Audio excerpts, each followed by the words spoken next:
นับสนุนรายการโดยผลิตภัณฑ์ออร่าสินค้าคุณภาพ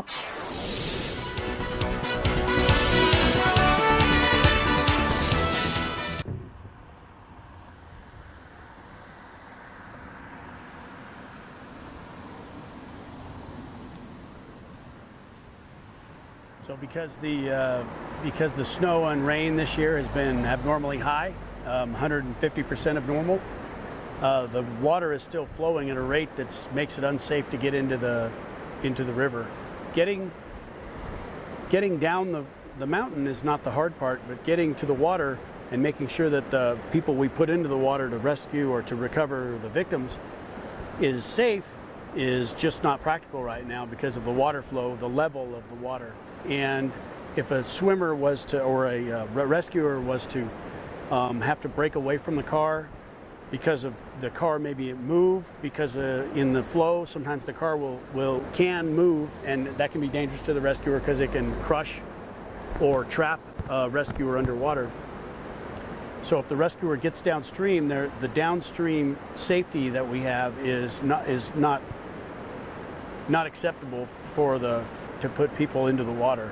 In other words, if a swimmer has to go downstream, they're very likely to be severely injured or maybe killed. So the danger level until the water drops, which it will in about a week probably, or 2 weeks, is unacceptable for us to put people in the water, right?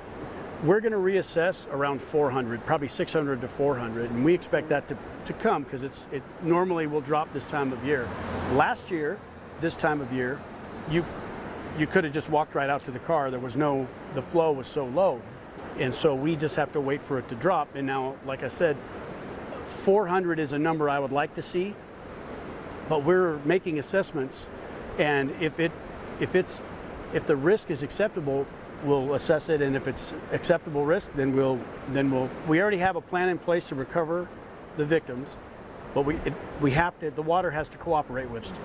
First plan is to secure the car so that it won't move when the rescuers are near it, and then we'll have to assess how the victims are in the car, and if we have to cut the car or bring the car to the side first, and then remove the victims that way, and then.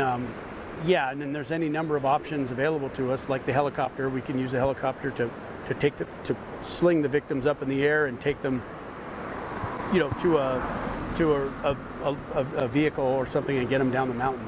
What we're doing today is we're just continuing our assessment and continuing to try to make our plans better.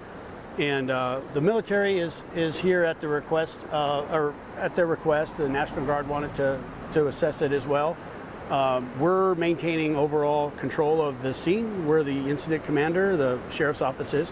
Per se, we were looking for spots we could anchor off ropes and things like that and make systems that would allow us to get a swimmer out there safely, and also to rescue a swimmer if they would go into the water, and to get them out of the water before they got to the what I consider lethal rapids down the way. Because it's going to be a very intense, there's going to be a lot of numbers of people that we're going to need to do this safely, upwards of around 20 probably. Have you ever see this type of accident before? They fell down like that? Not here, but we have had other accidents where we've had to wait for water levels to recede.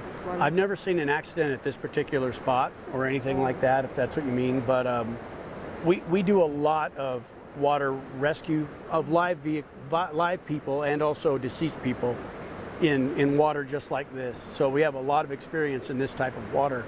That's why I'm confident in telling you it's too dangerous to get in the water right now. Okay. How cold is the water? I don't know, honestly don't know, but it's recent snow melt, so it's very cold. I mean, if you got in without a wetsuit, it would take your breath away. And a lot of people drown in water like this because they jump in and they go, it's cold, and they take a big gasp of water, and then they can't swim very good maybe, and they drown. So this is dangerous, very dangerous water if you don't know what you're doing. We're checking, we watch the water level from the gauge upstream. I mean, we probably check it 50 times a day. We're checking it all the time. That you think you're gonna do the recover? I would estimate anywhere from 7 to 14 days. But that's just an estimate. I mean, based on what we're seeing with the flow, how it's dropping, and our day-to-day observations of the water and the condition of the vehicle.